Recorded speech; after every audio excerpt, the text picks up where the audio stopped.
Hello, my name is Shae. Welcome to Conversations and Opinions. And I'm Caronica. I'm Tarvis. And I'm Clorissa. And y'all, it is Black History Month, and we yearly do an episode where we talk about highlights in the Black community, positive wins, and some stuff we're shaking our head at within our own community.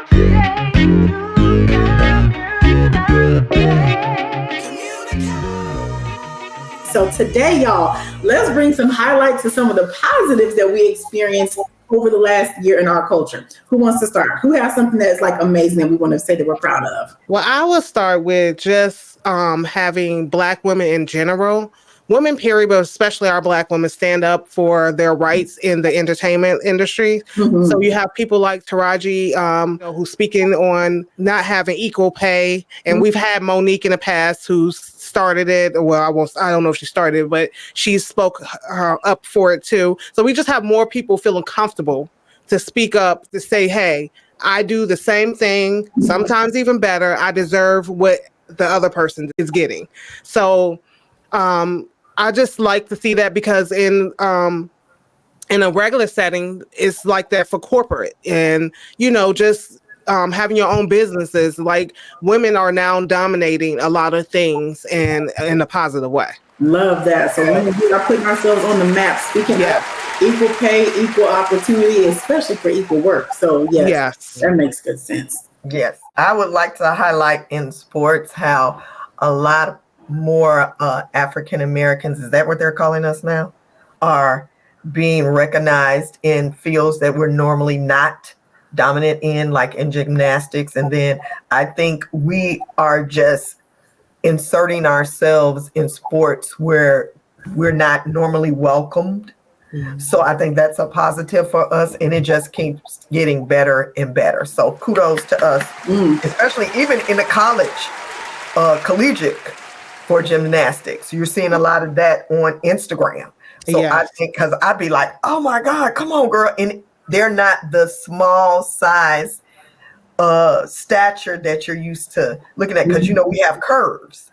So I was like, come through, queens, come through. Mm-hmm. So I'm excited about that. I would like to recognize and pay tribute to Serena Williams. I was reading where it was saying that her being straight from Compton, and she's the world's number one player. She has won 23 major single titles, the most by men and women in that open arena.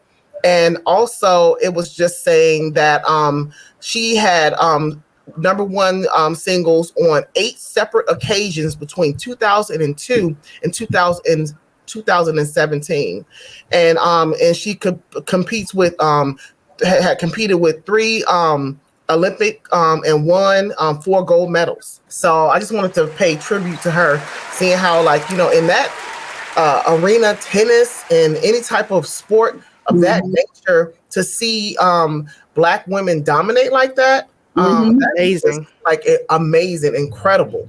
And we see how she passed the baton to little Coco. Came out. There was no rival. It was like a pass of the torch to the next baby. Gus is going to take this to the next level. So, and she's so encouraging, and I just really like her as a person. I follow her on like Instagram, YouTube, and stuff like that, and I see how she is with her children and Facebook, and I don't know. I just really like her and her sister. I really enjoy seeing them represent us as Black women. So look, I want to just pay a big highlight to, this is not a traditional thing that we usually follow and highlight, but Keith Lee bringing the food industry to its knees and to its feet in a lot of different ways. I'm so happy and proud of a young Black person who's creating a space all on his own without going to anybody for capital to start his company or to start his channel or whatever. I'm so proud that his influence is penetrating and is as deep as it is. He has done these food tours And I'm so happy when I see a Black restaurant with a line wrapped around 2-3 times. Yes. Because somebody who we all love and trust or have become to love and trust has created a space for us we don't have to wait for the food critics to come. We don't have to wait to be seen by mainstream publications anymore or a food critic to give it a stamp of approval. It's like, look, I'm on Instagram. What did Keith Lee say? I love the fact that his imprint has grown so large and so respected, and that so many restaurants and small businesses that would not have gotten the type of business that they, you can't pay for that type of marketing. Yes, that's amazing too. I just want to give a shout out to Keith Lee for helping to put people in positions of visibility that they couldn't afford marketing wise, putting some of us onto some fine dining that might be right in our backyard. Yeah. So shout out to Keith Lee and anybody who's a Black creative in the space, bringing attention and love to other Black creatives. Yes. And I have one more. Awesome. That we're talking about. I have one more because we cannot end this without talking about this person, Tabitha Brown. Yeah. Tabitha Brown has been she's someone who just came out of nowhere, and she's created multiple avenues, streams of income. Yes, and it's just been amazing. And one of the ones that inspired in our house, she has inspired me, is with my son. Her youth kids show. It inspired me to actually create a podcast for my Tap time. Yes, Tap Time. And now we have one with Workout with Liam because it inspires kids to, you, even if you not feel like you can do it, you keep trying and you believe in yourself. So I just think that she is amazing. I love her hair products. And I'm not even vegan, but she be having me in this kitchen cooking vegan recipes and stuff like that. So I just think I look up to anybody who comes from little bit of like, how did I even get here? And they make this big, interest. It's like, how did this even happen? So she's really someone that I really look up to.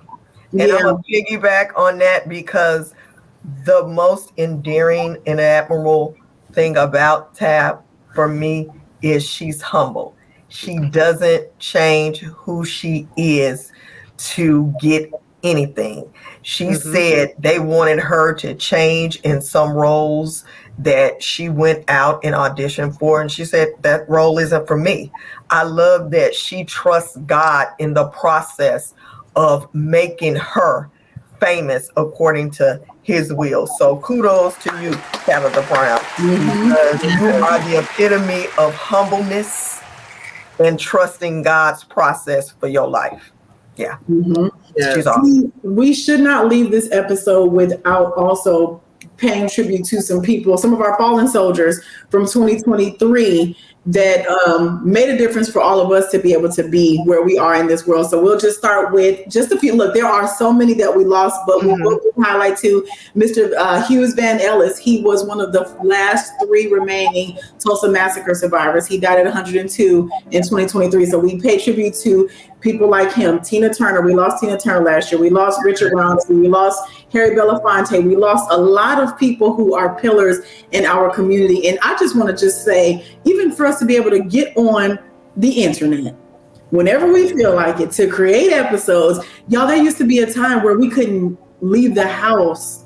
There used to be a time we couldn't leave the house without being afraid, or we couldn't travel without being in groups, so the freedoms and things that have been afforded to us, I don't care. I will say it forever and ever and ever how grateful I am for the people who paid the cost and paved the way for us to be where we are today. Yeah, we standing on shoulders of greatness. Yeah, definitely. That's so awesome.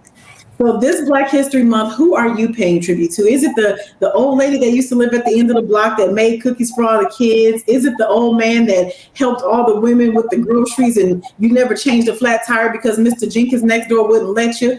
There's somebody around every corner making Black history, making Black communities better, making Black lives better. And I'm just grateful to be here. And don't forget to like, subscribe. And as always, we appreciate your patronage and watching us at Conversations and Opinions. Bye. Bye. Bye.